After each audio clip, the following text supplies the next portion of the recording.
Good afternoon, everyone. Welcome to today's Building Power Grassroots Education Advocacy with me, your host, Zakiya Jabbar. And today I am delighted and honored to have a good friend of mine join me today. Sister Erika is here. She is a teacher and also a founder of a mutual aid network in Howard County, Maryland. Welcome, Erika. Share a little bit more about yourself with our audience and we'll get right into it. Thank you so much for having me, Zakiya. I'm super excited to be here. I was looking forward to this all week. It's my happy day for this week. My name is Erika Chavarria. I am a Spanish teacher in Howard County, Maryland. I teach at Wild Lake High School. I've been teaching for 11 years. I actually teach at the same school that I graduated from 20 years ago. And I decided to go back to the same school because I figured that I wanted to provide students with the type of education that I wish I would have had back when I was a student. And so I'm at Wild Lake. I love it. I love my community. I live in the community that I teach in. So I live about 30 seconds from the school, which is great. I should probably walk there, but I drive.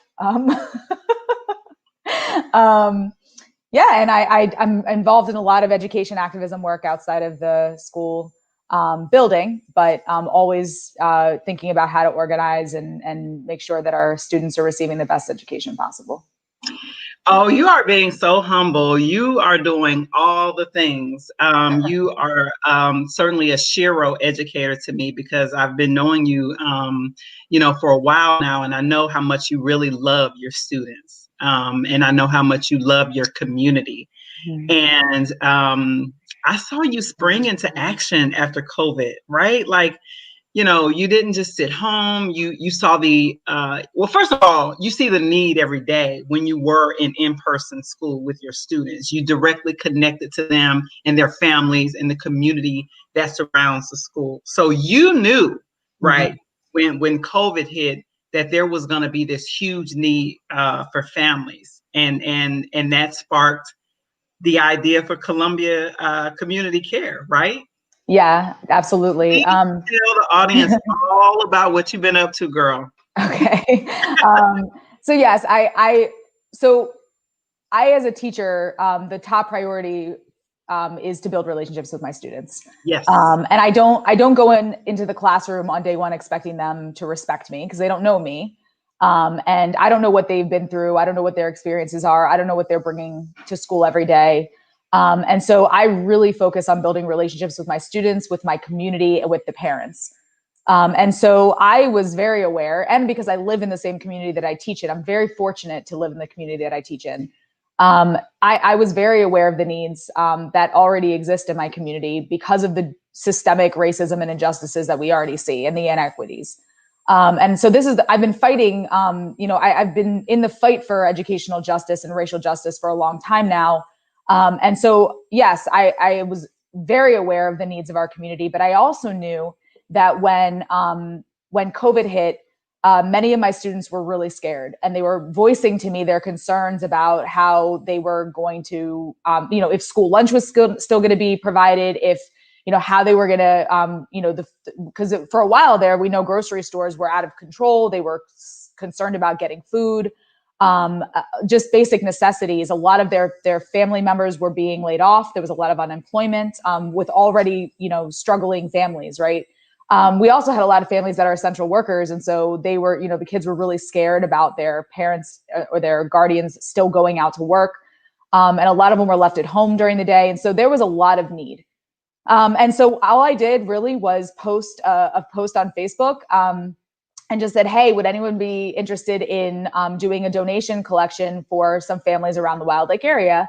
And I had about 40 people respond. And those 40 folks were the folks that I work with anyway on the ground doing organizing work. And then when the schools actually did close, so that was in anticipation of the schools closing. And when the schools actually did close, I decided to make it a little bit more formal, the process. And so I created a Facebook group and I named it Columbia Community Care, playing off the idea of, I'm really big on self-care. I teach my students self-care, but that taking care of our community and our collective care is just is part of the process of self-care. I love that. Yep. And so I intentionally named it Columbia Community Care for that purpose. And I invited the same 40 friends that I had originally heard back from. And then we started a small collection. And since then, it just grew exponentially. And now we have over 7,000 members, or close to 7,000 members on our Facebook page. We have hundreds of thousands of donations coming in all the time. We have hundreds of volunteers. We have 3 sites that are up and operating. We've actually recently switched from our outdoor sites, our outdoor facilities, to now indoor spaces with all the COVID regulations, because we don't want our volunteers or our families out in the cold for the winter. So we do want to be able to continue providing the services that we're providing. But we all have a home delivery service. So we actually, for families that we try to eliminate all of the barriers that are typical barriers that families face to getting access to basic needs. So for example, we do have a food bank, but and it's a wonderful food bank, but they do ask for identification. We have a lot of families that don't speak English. We have a lot of families that don't qualify for unemployment. So we have a lot of families with tons of barriers that prevent them from getting access to what they actually need for community services. And so we try to eliminate all of those barriers. So we have the home delivery service for folks who cannot leave their homes for whatever reason, who don't have transportation. We have a lot of our elders that are stuck in their homes as well, who do not drive, who are really struggling right now. And so we have done over around 7,000 to 8,000 home deliveries of full grocery orders. So if you think about it, it's a lot. If you think about it like Instacart, it's free. Instacart. Yeah, I was going to say, it sounds like Instacart, DoorDash, some other kind of, yeah. It's essentially free Instacart. And so our families can fill out an order form. And then we have volunteers that go and shop for the families, but they don't go into stores. We have 2 church pantries that are fully stocked with all of the items on our delivery forms or on our order forms. And the shoppers go and shop for their families and take them to the homes. We do about 40 deliveries a day. And then we have a third initiative, which is really important to me as well, which is we're calling it our small business initiative, but we've been focusing on Black and brown businesses and restaurants in the community. And we've been purchasing, most of them are restaurants. We've been purchasing hot meals from them and then handing them out at our sites. So while people are in line at our different sites waiting to collect items that they need at our distribution centers, they're also receiving really yummy hot meals from local restaurants that we've been able to support, and many of them we're helping sustain them so they don't close during COVID as well. That I think all of it is amazing, but the level of sophistication and just strategy that you've hit almost all the markers, like making sure that you are using basically a pipeline to continue to support the small businesses who have also been impacted, particularly small businesses led by folks of color there in Howard County. I know that you received a lot of support, and I know you were like really uncomfortable, like with all of the Baltimore Sun and senators calling you. You want to talk a little bit about, talking to your elected U.S. Senator from Maryland and being interviewed by Baltimore Sun about the work that you're doing? Sure. It does make me uncomfortable. I remember. I'm not particularly fond of the spotlight, and I also feel sometimes I feel guilty that the notoriety is because of suffering of other people, and that doesn't feel good to me. And so while I think of it, I've discussed my anxiety about it and my guilt feeling about it with a lot of people, and the response I've gotten is that to use it as a way to spread the word more and to get the word out that these are, because I think the problem is that people think that this is because of COVID. These issues are not because of COVID. COVID has exacerbated the issues that have already existed for 400 plus years. This is not new. And so I think that when I do have opportunities to speak publicly, or when I do get recognition for the work that we're doing, first of all, I try to make sure that that there's an understanding that this is a we operation. This is not Erika. This is the entire community coming together to do this work. I cannot do this alone. I have hundreds of volunteers. I have folks that are doing things behind the scenes that nobody knows about. This is a collective effort of folks that are contributing to the success of this organization, which should not have to exist in the first place. Number Amen. one. Amen. We should have a government that takes care of basic needs. It is unacceptable that Columbia Community Care has to exist in the first place.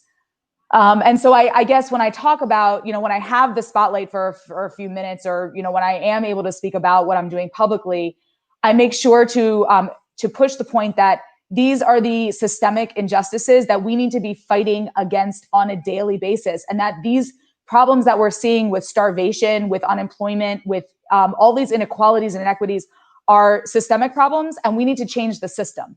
We need to change the policies that allow folks to be suffering to this level in a country that is the richest country on the planet. World. Yeah. It is unacceptable. And so, that's what I try to push. I really hate the idea of like saviorism or, right. Like this is some sort of charity operation. I think charitable work is important because if we didn't do it, who would? Right? Who would? I love that you're bringing out these contradictions, Erika, because I don't like what you're talking about. When we hear the stories, a lot of times, not about Columbia Community Care, but when these stories are framed in the media, it is that saviorist kind of context, yes. Right? Completely. And it's not enough focus on. Can we talk about like why this mutual aid right. and this work even exists? And we live not just in the richest country, but Maryland is also one of the wealthiest states in the country. Yes. Next to California and New York, Maryland is one of the mm-hmm. wealthiest states. And so Howard County, I think, is like one of the wealthiest counties, like next to Montgomery and Charles and others. And so, when you think about like it at that level, it begs the question: where are the systemic barriers, and why do they exist? Right? Yeah. Like dealing with that, and that to me is what I've respected the most about you, in the way in which you go about doing the work, and the way in which you go about like making sure that you're constantly even lifting up the others, that you've been working with. I've had the opportunity, to watch you over the last several months, and I'm just in awe because I don't know how you do it all. And to me, I feel like this is a good segue because I want to remind people you're still a teacher. Like mm-hmm. school started back in August or September, and you are still doing both. Like you're holding yeah. this community, and it's a huge operation. I want people to understand that. It's like, I think you've articulated that well, but it's really a huge operation. And you're still teaching in a COVID online virtual environment. I want to provide you an opportunity just to share what your experience has been moving from being, a teacher and instructor, and being able to see your students, being able to affirm them, and all of that good stuff, and the things in which that the in-person experience provides, and like seeing the difference in a virtual environment, and some of the pluses and minuses, if you will, of how that transition has been for you. Absolutely. I think, I'm not going to lie, this has been rough. This has been rough for so many reasons. But I think for me, I feel like a first year teacher again. I was saying earlier, I think we are trying to fit a square peg in a round hole, and try to like shift what we do in the classroom onto online, and it just doesn't work. But I think the thing that's most frustrating to me, or that saddens me, it really saddens me, is that when I wake up in the morning and we're in regular school, right, in person, and I'm waking up and I'm tired and I'm like, oh, I got to go to school. The second I see my students, my entire aura shifts, and my whole mindset and my soul just changes. And I thrive off of my students. I love my students. I love being with them. I love sharing with them. I love getting to know them.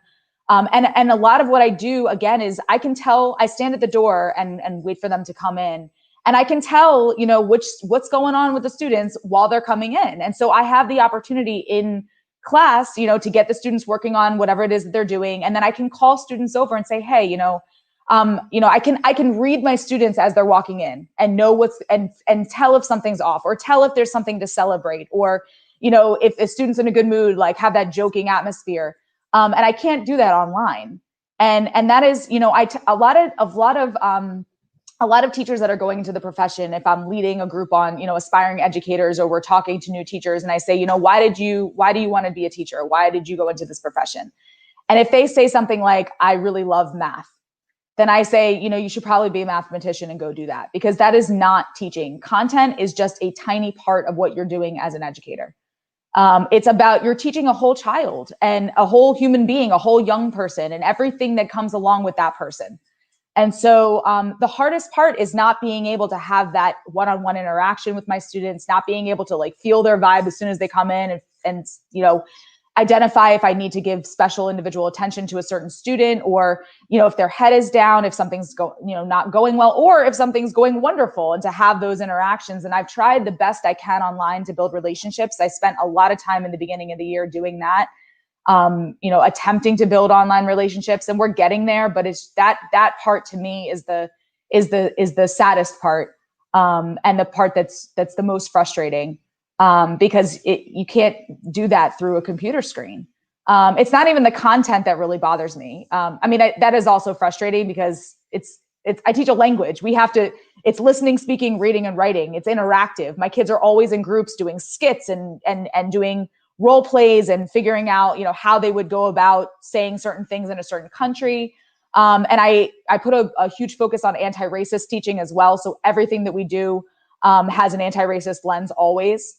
And so it's hard. How do your students like that? The anti-racist lens. How do they respond to that? I'd be interested. I'm sure the audience is interested in that too. I think it's refreshing for a lot of students. I think they're pleasantly surprised. I make it so that the perspective is Black and Indigenous as the norm, as opposed to white as the norm. Typically in some classes, you see that, whiteness is the norm, and then they'll bring in the other, right? They'll bring in this Black perspective, or Indigenous perspective, or whatever. And that is that's we're doing the, anti-racist work. That's not it, right? It's about completely shifting the entire, what is considered the norm and what is considered the focus, and shifting that. And so that's what I try to do in my class with my students. And I so far I've had really positive feedback. I think that's one of the things that the students say that they love most about my class, is that we talk about real issues.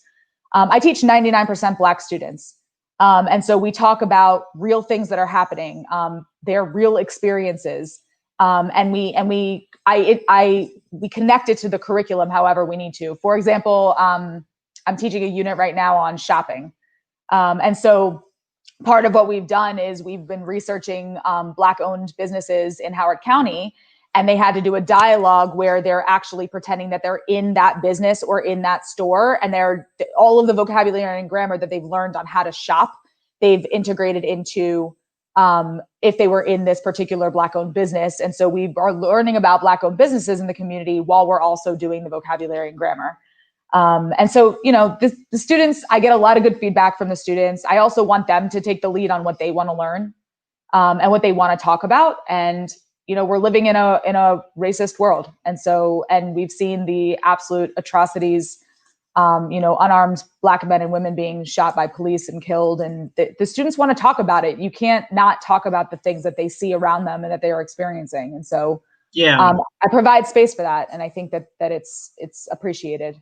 Yeah, I know I say this to you all the time personally, but I feel like every single child deserves a teacher like Erika, that has your frame, that has your empathy, your love for them. And, I know that that's a huge part of teaching. I love the fact that you call that out. So much of when you hear the expertise around teaching and learning and all of that, it's all about content. It's about structure and roteness and all of this stuff, and it's very little about connection. And that's what human beings, all of us, we thrive on connection and trust and all of those different things. And I love the fact that you can clearly hear in how you're describing your relationship with your students that is the center of it, and not necessarily the material.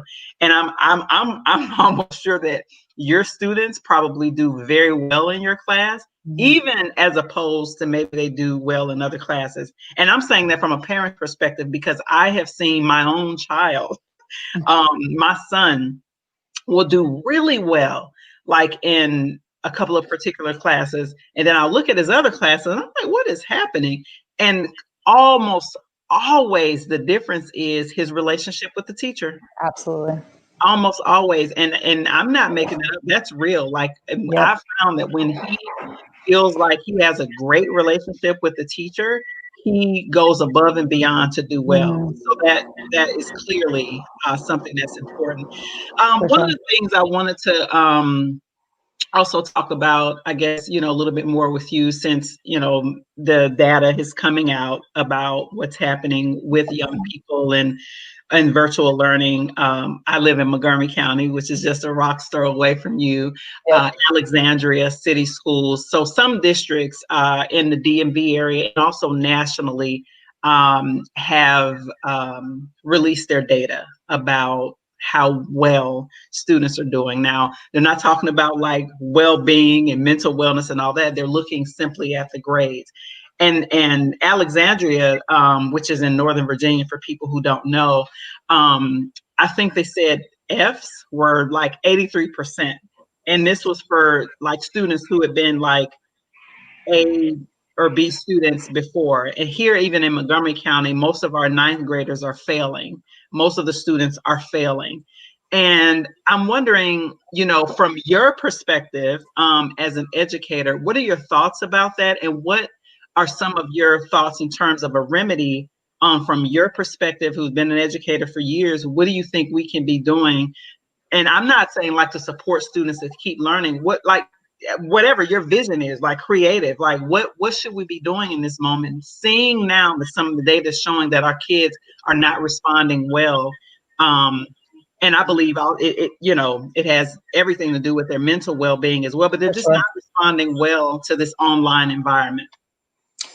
Yeah, there's a lot to unpack there. And I wish I have really racked my brain to think about a solution to this. And I don't think there is one solution. I think there's many Right. things that need to happen, but I think that, I mean, I can tell you from what I see in, with my students in particular, I have students that have jobs right now and cannot meet the schedule of Wow. online learning.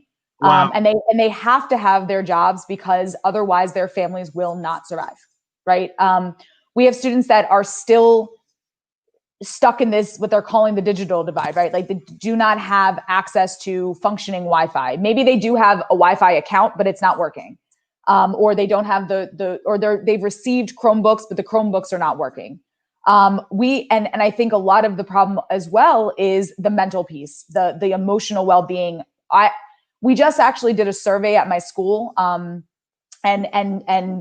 surveyed the students about how they're feeling about online learning. And I've had these discussions with my students as well. There are some students that are thriving, but it's the minority, right? Like there's not many students that are doing astronomically well online. The majority of students are not doing well. They want to be back. They are getting more work now than they ever have before. The pressure the way they describe it is like a hamster wheel, like it never ends. The workload never ends. The assignments never end. It's like they don't ever have time to breathe and just get off the wheel and have a moment. And so they're like drowning. And educators are too. We have to post assignments, for example, like every Monday we have to post an assignment. And I'm a teacher who doesn't give homework. I don't believe in homework. I don't give homework. I have high expectations for my students while they are in my classroom, in person, but I never give homework outside of class. And so for me, I've had to adjust because I'm giving homework essentially. And so we are expected to give 4 hours of work every Monday, 2 to 4 hours of work, an assignment that will be 2 to 4 hours of work every Monday that the students have to complete. And they have 4 classes to do. And that's in addition to anything that they're getting assignment wise during class. So right now, I think just this feeling of this never ending pit of work, they're overwhelming, they're just overwhelmed. They're scared. There's still a virus out there that they're seeing their family members be affected by. The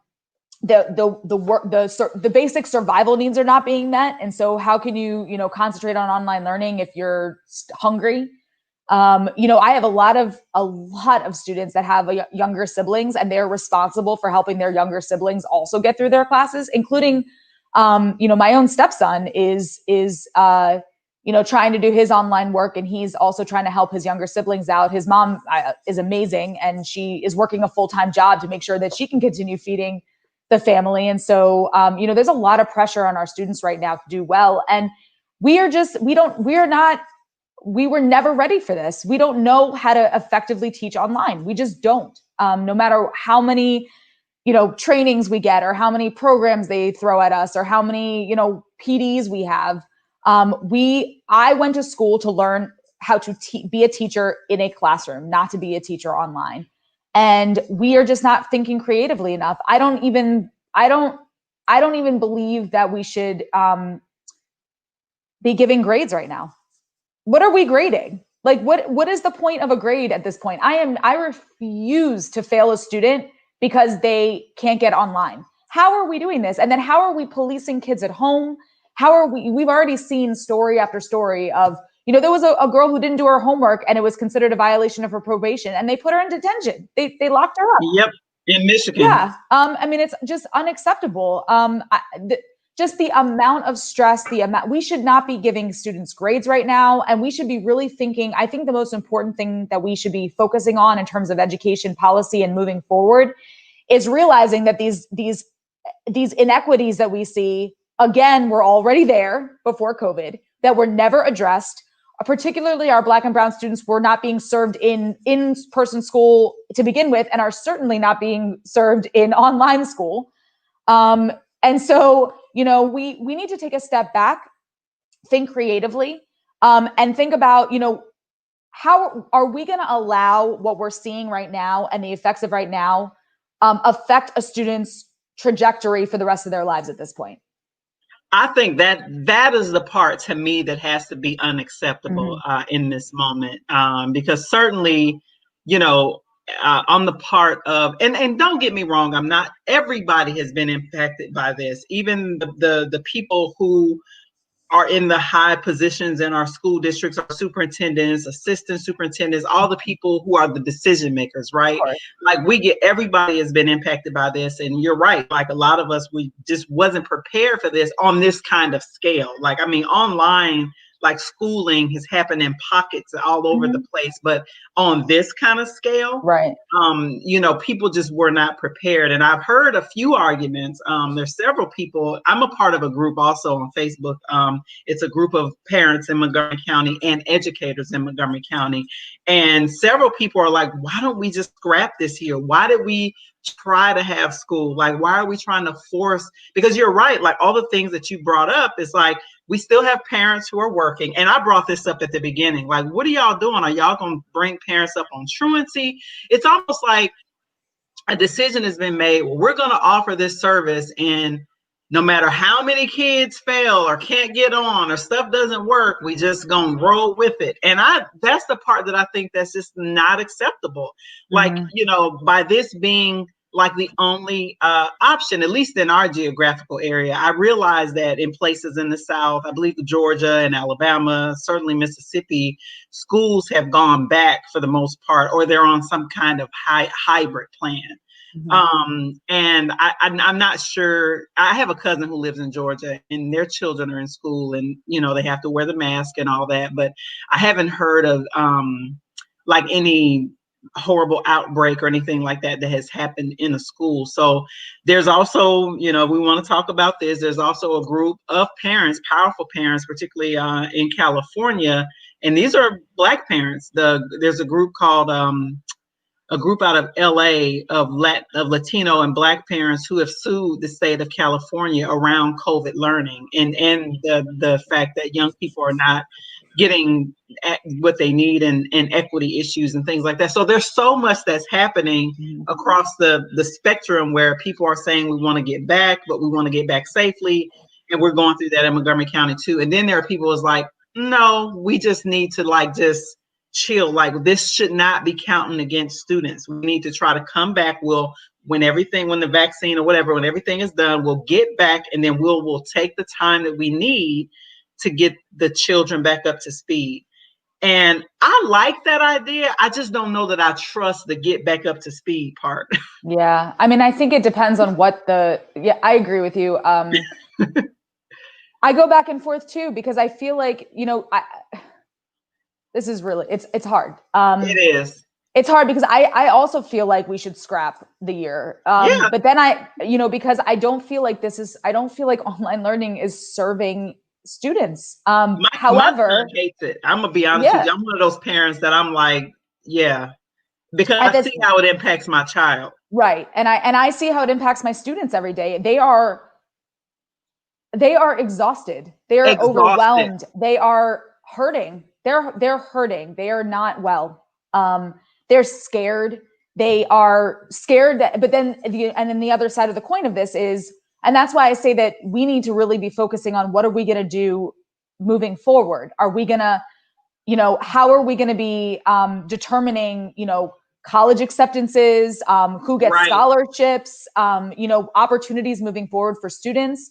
If I know that the grading scale doesn't make sense to me in my head, but I Right. also, as a teacher, want to provide education for students. And so, I think about, there are places that have been very creative in terms of, learning pods and these little like small group in-person meetings. Maybe Well, we rich needed to, parents, yeah, rich like parents for sure, we rich saw white that. communities. That's happening here in Montgomery County. It also Yeah. happened in some rich posh area outside of New York City. Like Yeah. they pulled together literally their own money, Yep. and like they're having, what is it called, the pods? I haven't heard Learning much about pods. them recently. Like, how I is it haven't going? either. I'm not Have you? sure. I haven't either. Do And y'all have them in Howard County? The learning, I the think there Howard. are some, we don't, not officially, Okay. but there are communities that have pulled together. And then, you have rich parents that can hire one-on-one tutors for their kids to like keep them up to speed, which is why I think that this is so important to think about for the families that don't have those opportunities, Don't have that that. cannot That's what hire I'm a concerned tutor. about. Are we going to allow SATs to make a difference right now? And I think that one of the things that, educators are trying to fight back against is making sure that we are not counting these standardized tests. For one, I saw that. and that's important. Yeah. We can't allow standardized tests to count. We can't allow to have any of these, SATs shouldn't be a factor in college admissions. We have to really think about how we are letting this pandemic affect the students that are going through schooling right now. And then I feel bad for, kindergartners who you can't learn to read over a computer. You just can't. As you know, we're homeschooling our daughter. She was in kindergarten when COVID hit in March. And both of my children are very outgoing children, and they love connection. They love their friends. So it's been particularly hard, for my children. And it's my daughter who misses like her little friends. She's just around adults all the time, and her big brother, and there's a pretty decent age difference with them. Yeah. And so for us, that's also been hard too, as parents, working parents, because we're both still working, although we do have a privilege to work from home, and we're grateful for that. But there's also been a cost to parents like us who are homeschooling the little ones, because you're right, virtual learning is a joke. Kindergarten, first grade. I mean, when they rolled it out, she would sit there maybe for 2 to 3, 5 minutes max, and she was done. Yeah. And understanding too, like I obviously I have a lot of educator friends, and they are doing, I don't know what I would do if I was an elementary school teacher right now. I give so much credit to the teachers that are trying their hardest of course to provide for elementary. I like kudos to them for what they're doing. I've seen some educator like videos of teachers going all out, dressing up and dancing around and doing like everything they can to like connect with students that are young. But I mean, think about a developmentally appropriate behavior as in a kindergarten. You're going to spend 2 seconds looking at a screen, and then you're going to jump off and roll on the floor. I mean, That's just what you're going to do. You can't sit there for 3, however many hours in a row. Yeah. It's impossible. It's ridiculous to even expect that, Right. I wanted to go back to your point, because I'm sure you know that this is a debate around the testing issue. There are folks, and I think Education Trust or Ed Trust may have released some talking points around this, around the testing piece. And I wanted to get your reflections on it, around the fact that I think that one of the narratives is how do we know, or how would they know how far children are behind if they don't assess them to see how much they need to catch up. That's like one of the main arguments for continuing to test. And I want you to understand, like, I'm not like an advocate for that, I'm or anything like that, or advocating for it.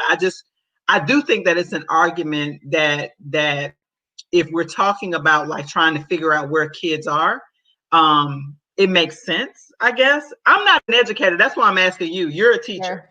So there's a difference between high stakes standardized testing and assessing a student's progress. Okay. And so standardized testing, first of all, like what we see with the PARCC test, or these like massive high stakes testing. Ohio got rid of the PARCC test because of white parents. Yeah, well, interesting, and there's actually a large conglomerate of white parents that have been fighting against the standardized testing for a long time. Yeah. And so, you know, the problem with high stakes standardized testing is well, first of all, the assessments themselves are racist. They have racist origins based on eugenics, and they're biased, and they're inherent. I mean, they just and they don't assess a student's real knowledge. All they assess is a student's ability to take a standardized test. That's all they assess. So it's a pecking order, like to keep certain groups like socially where they are. So like right. When you hear people say, "Oh, you know, we don't have as many African Americans and Indigenous and Native and Hispanic kids in certain fields," it probably comes from some of these tests that have basically tracked them, like tracking. I know tracking was an issue in education, and probably still is. It is. Tracking is still a problem. It happens beginning in pre-K, where we end up tracking students into different, and a lot of it has to do with you know, not just the standardized testing, but also the bias of a teacher who looks at a behavior and uses their own biases of behaviors to track particularly Black and brown students into lower level classes, because they perceive behaviors having a link to intelligence, which it doesn't. And they also eugenics, actually.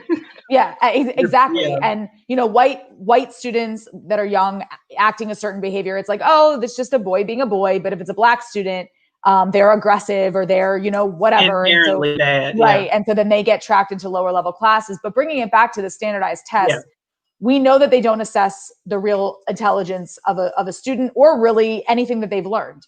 All it does is test the ability of a student to take a test. So number one, they're based on they have racist origins based on eugenics.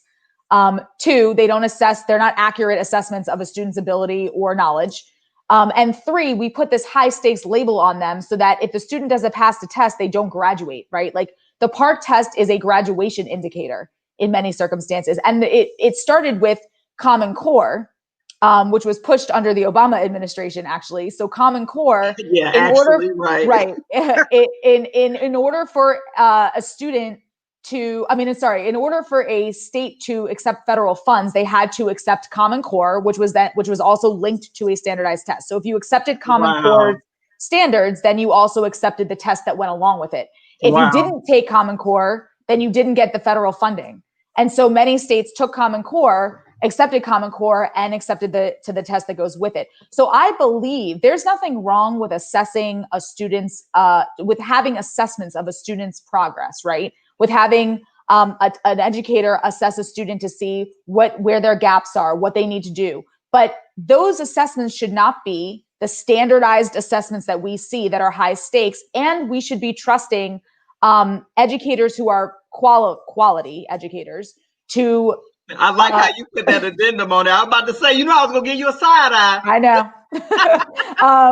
But you know, there are assessments that are not that are different. They're structured differently than what you would imagine as a standardized test and that do measure, right? And portfolios, right? Sure. Because I know that in some of the what's the posh neighborhood in New York City? Is it the Upper West Side or something like in Manhattan? Yeah, I think so. Yeah, so I know like in some of the schools that are like 99% white where they, don't let as many black and brown students in, a lot of those kids don't take standardized tests. Did you know that? True. Oh, absolutely. Private They do schools. portfolios. Yeah. Private schools, many private schools also do not do standardized tests. I They don't didn't have know that to. about the private schools. Private Interesting. schools, many do not do standardized tests.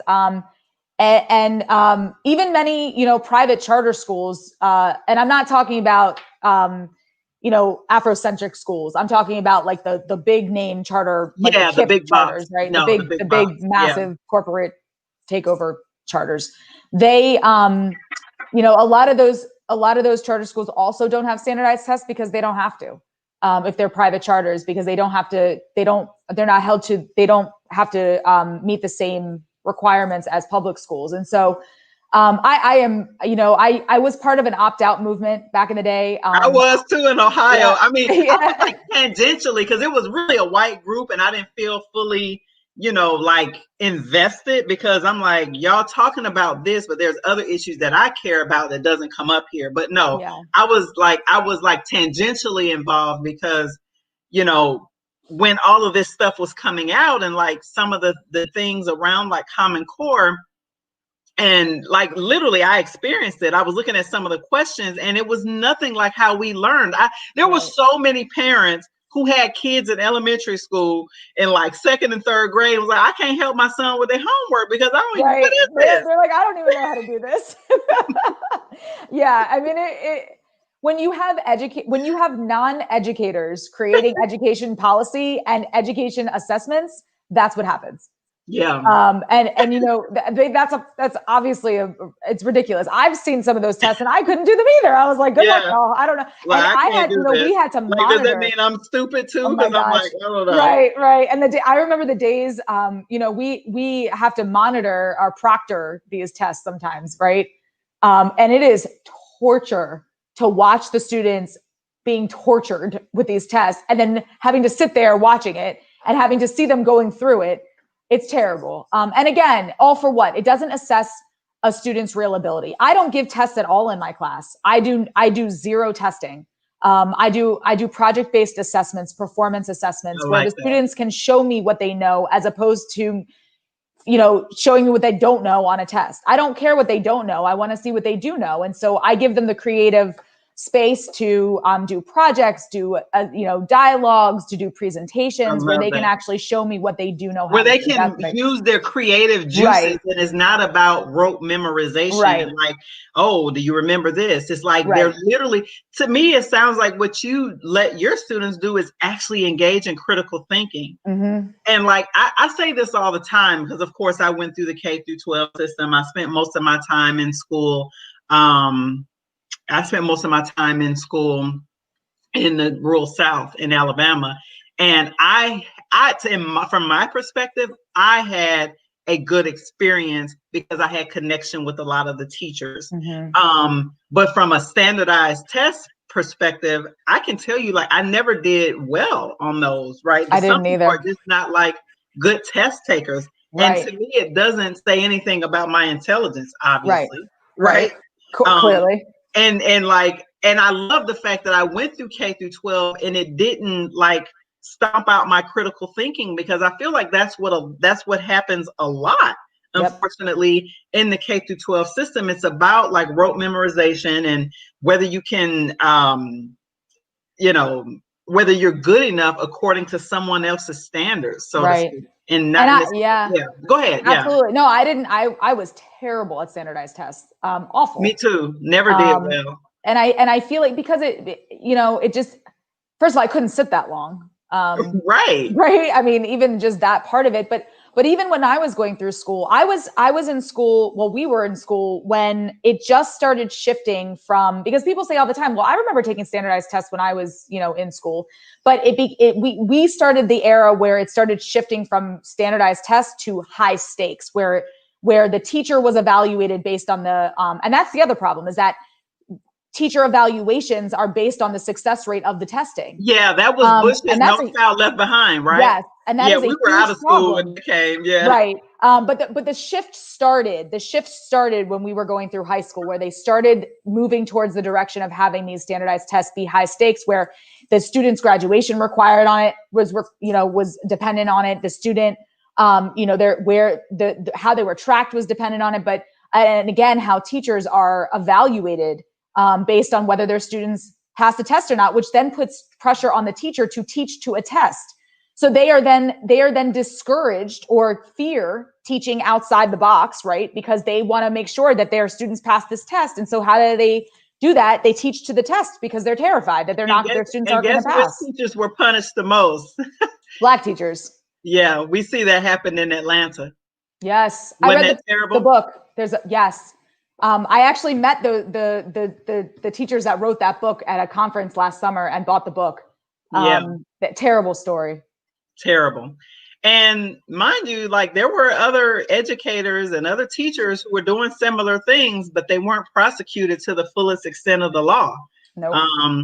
And I think we have to tell the full story. I want to go back though, because you know me and you know my experience with the education system and some of the educators that I've had to deal with regards to my son. Yeah. And I know about the Marva Collins of the world, and activist Black teachers who have also like bucked the system of other educators who didn't even believe in the brilliance of little Black children, poor Black children. And we do have a lot of that. And so I don't know if you remember, but this is used all the time. Bush was, when he signed the No Child Left Behind into law, he used the words something about getting rid of the soft bigotry of low expectations. And as unfortunate as those words are that came out of his mouth as a conservative, I have to say my lived experiences is that a part of that is true. There are teachers who literally look at Black children and think that they can't learn at the same level as everybody else. We see it. You and I just highlighted it when we talked about, which kids get tracked where and how they get tracked here. And I'm just wondering, why can't we get education right? Like, nobody was a fan of No Child Left Behind, but it tried to, I guess, from their perspective, they tried to right some of that stuff that was happening, because we can't sit up and act like education, especially for Black and brown children, was like so great before now, No Child Left Behind, because it wasn't. Mm-hmm. So I hear you. I am going to push back slightly. And it's only that, so the testing craze, and that focus on No Child Left Behind, although the words are correct, right? The issue of low expectations is a reality. And I'm going to go into that in a second.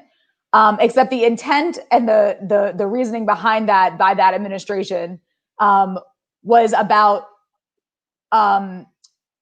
corporate takeover and money making, right? And so they wanted to push this narrative of buying into these these standardized tests and these corporate to take over public schools, basically saying you are a failing school and we're going to take you over, and then really essentially getting rid of public education.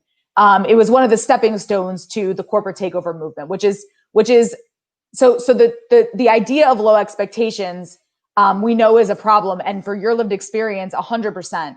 And that is an issue. And I actually was talking about this just yesterday on a call where people were saying, our kids can't do this and our kids can't do this. And I was like, whoa. Let's just for a second take a step back and realize what we're saying, right? Yeah. There is a line between being a compassionate and empathetic educator, and having high expectations for your students, or low. You have to be both. You have to be empathetic and compassionate, and you have to have high expectations for your students, and believe in the value of all of your students, and believe in the intelligence of all of your students. And so, I teach reg classes, right? I'm always given reg, which is regular. Right? It means regular. Oh, okay. I got you. Right? Okay. Like on grade level. In fact, this year is the first year I've taught honors in, I think, the last 6 years. Really? And Yeah. so is that honors also advanced placement? No, there's another It's just advanced. honors. Okay, Yeah, it's just Lord have honors. mercy. We're gonna have to have another show about that. Jeez. About all the levels. Yes. Yeah. In fact, if you want to see rates of segregation within a school, Oh, I already know. Yeah. just walk into the school and look at the, who's in what classes. Who's in honors and who's in AP. Right. Who's in AP. Yep. And that, that's something that luckily in my school, we're really trying to focus on addressing. So I will say that. But, I tell my students at the beginning of the year, you got, on your schedule, it says that you're in Spanish 2 reg, right? Mm-hmm. Mm-hmm. Throw that out. I don't And even you want you said to. most of your students are 99% Black. Yes. Because it's Spanish reg. Okay. I'm just making the connections. Yep. And so, I tell them at the beginning of the year, look at the schedule. You see where it says regular. I want you to take a pen and I want you to cross that out. And that is not what we're doing here. Well, I teach Spanish, period. I have these expectations. We will get there together. I do this with you because I don't want them to get scared either. Like, oh my gosh, I'm not gonna be able to do it. This is a joint effort. We will get there together. I have these standards for you and we will get there. And I'm going to make it fun and I'm going to make it engaging. And I believe in the brilliance of my students. And so, we know that there's data that shows that, we have an 85% white woman workforce. And we know from research that white women, have low or lower expectations of Black students. And that is a fact. And that has been admitted by, the education world. It's true. And so, yes, that is a problem. So how do we do education right? Like, so we don't want corporate takeover and all of that. Like we don't. So we know that tactics are used, right? Like, but I think that there was a groundswell, at least at that time. I don't know if you saw the story on Netflix, but Virginia, the Black woman who shook up the education system in DC. I haven't seen it now. Yeah, I haven't seen it yet either. I actually need to watch it, but that's not an anomaly. Black people have been trying to fight for the right for our children to have access to a good quality education for years. For sure. The reason why public education even exists in this country is because of formerly enslaved Africans, right? Mm-hmm. And so, I don't know. I'm not hard line on either side of this fence of the education debate, other than I want to center children and I want them to have everything. And we have the money in this country to make sure every child can reach their full potential. Right. Now, when we get into, and me, when we get into, well, it just has to be, public schools and we have to just listen to that same 85% who don't believe in Black children, then I got a problem with that too. The same that I have a problem with a corporate takeover who people have figured out a way that they can make billions of dollars off of children. Yep. Right. I mean, so it's like, damn, I think, as a Black parent, I struggle with that because I'm like, well, shit, I just want to withdraw all the way. Yeah, I get it. And I think that, I think that first there needs to be a reckoning of the fact that what was the real consequence of Brown versus Board, right? Which was, I would go as far to say that it was an intentional. There were communities, Black communities that had thriving schools, that wanted the same funding as white schools, but had teachers, Black teachers for Black students with curriculum that was authentic and real and engaging. And then what did we do? We had Brown versus Board. There was integration, but what happened to the Black teachers? They were all thousands of Black teachers fired. Black students were integrated into white schools with white racist teachers, white racist curriculum, white racist everything. And that was the result of Brown versus Board. Whatever the intention was originally, and some say that was the intention, and some say that there was an unintended consequence. Well, I just want to say really quickly, that was a Black class issue. The Black elite was pushing integration. You had an entire group of Black people at that time, including little small communities in Baltimore. Dr. Brian Morrison, who is a teacher, still a teacher, he's Akil Parker's father. He wrote his dissertation on the Black families in Baltimore who refused to put their kids in integrated schools, and they created their own schools. They're like, oh, y'all getting ready to integrate? No, we're not doing that. Right. I took a class from him. Yes. So He's there amazing. there was a group of Black people like there is now. Like we get the Black leaders that we see on MSNBC, and people tell us, well, these are the Blacks that you should listen to. But there's always been grassroots folks like, no, this is not what we want. We know what this is about. Like this, so there was Black nationalists, like Black independent folks who were like, this is not what we want. Yeah. Malcolm X was a part of that, but Yeah. Brown, you're right, was very intentional, and it served clearly a certain purpose. And here we are in 2020, And here we are. still talking about the same thing. Black Right. children still at the bottom of every indicator. Exactly. And all of the indicators are catered towards what we measure of success is catered towards white students. Yes. So we have to think about, what are we considering to be success? What does academic success look like? What is school success look like? What does education success look like?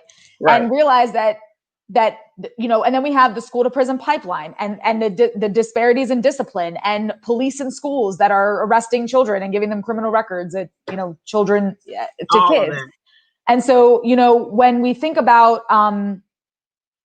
we just need to save these schools. We need an overhaul of the system. I mean, I understand.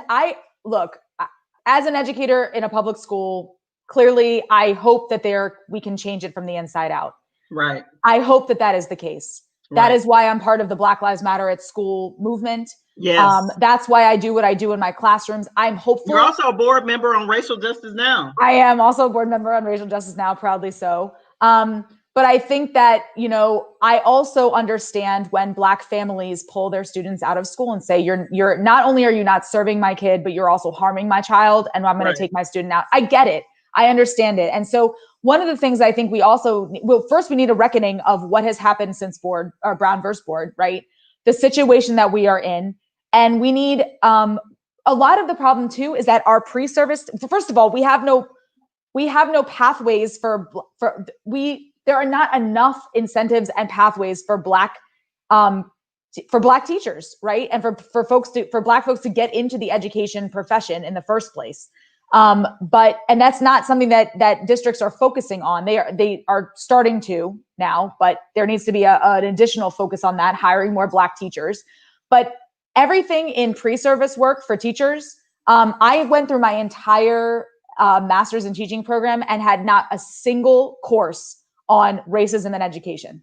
Wow. Not a single course on pedagogy that was from a racial justice or anti-racist lens. Nothing. I had nothing like that. And so one of the things that I make sure to focus on in the work that I do in relating to all of the organizations that I'm a part of and all the boards that I'm on is getting into those in-service communities first, and making sure that the teachers that are coming up, that are going to be stepping into the classroom, are already coming in with the awareness of themselves as if they're white, and their own racism, and how it's going to manifest in the classroom, and how to be aware of that, and to do everything in your power to stop that.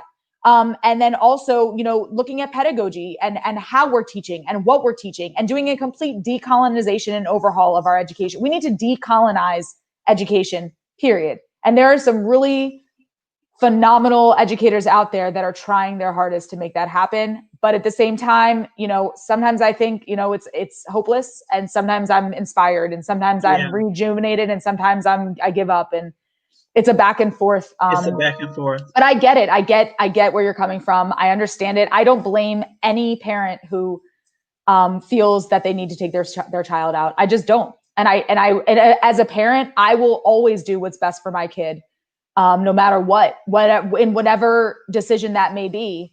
And so, hopefully we can do it right. Hopefully we can get it right. But we may not be able to. Yeah. Well, that's the last word for now.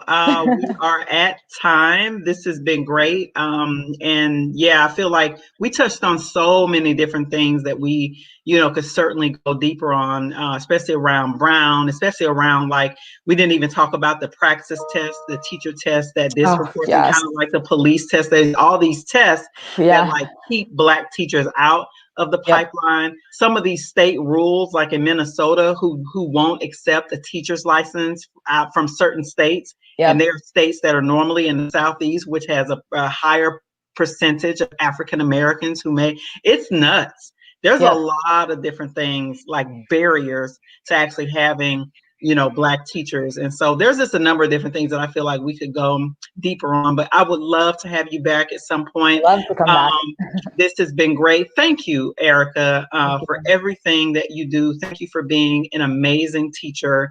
I'm sure your students are so appreciative of having you as their teacher. And to our audience, thank you all so much over the last several months for listening to Building Power. This is going to be our last episode for 2020, and we are excited and looking forward to seeing you all back in January in 2021. And thank you all so much for tuning in. Wishing you all peace and a happy holiday season. Take care, everybody. Bye.